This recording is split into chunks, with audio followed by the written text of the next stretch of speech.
Mr. Quillman, over here. Look, listen. Mr. Quillman, I really must know this. What is you doing to keep this? Calm down, okay. Calm down.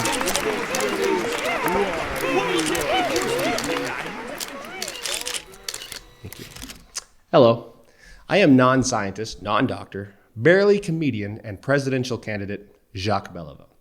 And I'm here today to give an update from quarantine on COVID-19, or coronavirus 2019. I know what you're thinking. That's so last year, right? If you laughed at that, you're going to hell for 3 very specific reasons. 1, Jesus hates that joke. 2, COVID-19 is no laughing matter. However, as an immature 34-year-old man-child who never developed coping skills, humor, or at least an attempt at it, is how I deflect and hide my fear to appear strong and cover up my insecurities. Today, I'd like to address a few key points that I skimmed over on Facebook while pooping so you can be sure of their legitimacy. Now, the guardians of the magic, henceforth referred to as scientists, have set forth a proclamation. They have proclaimed that the spread of COVID-19 can be slowed, if not stopped, by following some simple guidelines. Now, I have to say it. Wash your damn hands. Why do I have to say that? Look, I feel like in 2020, I should not have to reiterate that one. It's like saying unwrap a Starburst before eating it. If you don't, and then you get a little boo-boo in your tum-tum, you only have yourself to blame, okay? And stay home if you're sick. At this point, even if you're not sick, stay home, okay? All of you bitch on the daily on your little social medias and your Twitter pats and whatnot about your job and about the icky transient who's just going to spend your generosity on the dope. So this should be welcomed for you. I can't help that you hate your family. Don't have one. Avoid close contact. Now, even if you don't heed any of my other advice, this one I can promise I'm an expert on. I have a list of references going back ages to prove that the legitimacy of my expertise in this field, with conducted studies ranging from check yes or no, and that floozy was accepting cookies from Joseph Abernathy a week later. Who does that? To whoa now. We've only been together for 5 years. Don't you think it's a little premature to talk about how I'm feeling? Clingy much? But don't take my word for it. Take the word of science. Close contact leads to the spread of the virus, as well as your inevitable return to laying naked on the concrete floor of your kitchen, just hoping that maybe it'll cool your body to the temperature of the self-sabotage inflicted icicle in your heart. Also, cover your mouth when you cough or sneeze, okay? If I have to remind you of that, when and where the fuck are we? I'm fine. Also, clean your damn house. It's not rocket science. As a man-child who lives alone and who is completely satisfied with that lifestyle, never yearning for the warmth of a body, I mean, as somebody who doesn't curse the heavens every day for the inadequacies of his emotional intelligence, I'm happy. I have a pretty awesome plant named Lefroy Golden Pot and a punching bag instead of a couch. Look, just clean your house, okay? You're stuck there anyway. You might as well douse your little socks in some bleach and skate around sanitizing your floor while defeating that toe fungus you've had since wrestling, Roger. We share the same locker room. It's unsanitary and gross. I don't like mushrooms on pizza.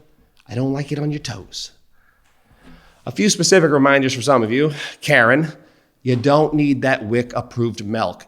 In your own words, it's the milk of the plebes. It was not suckled from the teat of an organic vegan soy oat almond.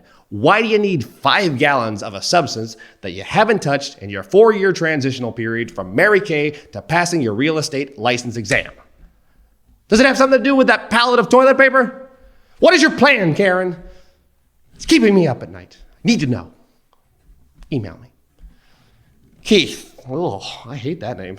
I'm sorry. Ooh, it makes me feel like I'm spitting on a baby when I say it. And not your fault, I guess. Look, a MAGA hat is not a medical degree or an economic anthropology degree. Hell, it won't even count as a continuing education credit towards getting your certificate to sell insurance outside of the South anyway. What I'm trying to say, Keith, is your MAGA hat does not make you an expert on, well, anything really except for shitty hat choices and hopefully knowing what an acronym is, okay?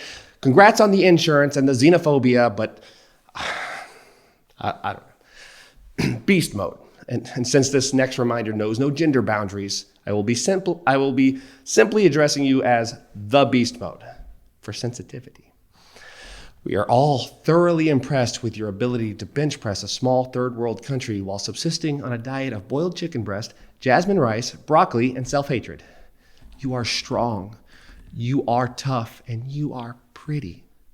Your sleeveless shirts and circulation restricting leggings have assured me and the rest of the world of that.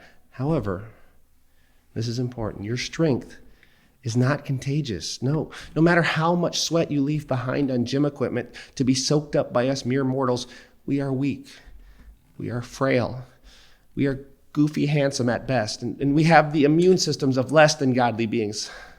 I urge you to consider that when you are leaking your essences onto public surfaces, as well as when making the decision to go ahead with the powerlifting competition at the retirement community, or the bi-weekly in-person protein mug cake cooking tutorial at the autoimmune wing of the local hospital. They'll be fine. Now, together, we can get through this and come out the other side even stronger. Thank you. No questions for now. Thank you. My campaign will continue to bring you updates when they become available. But remember, come November, when you walk into that little polling booth and you close the curtains and you're making your choice, vote Jacques Belliveau for President 2020. I'm that guy with the beard and the plan. Thank you. Thank you.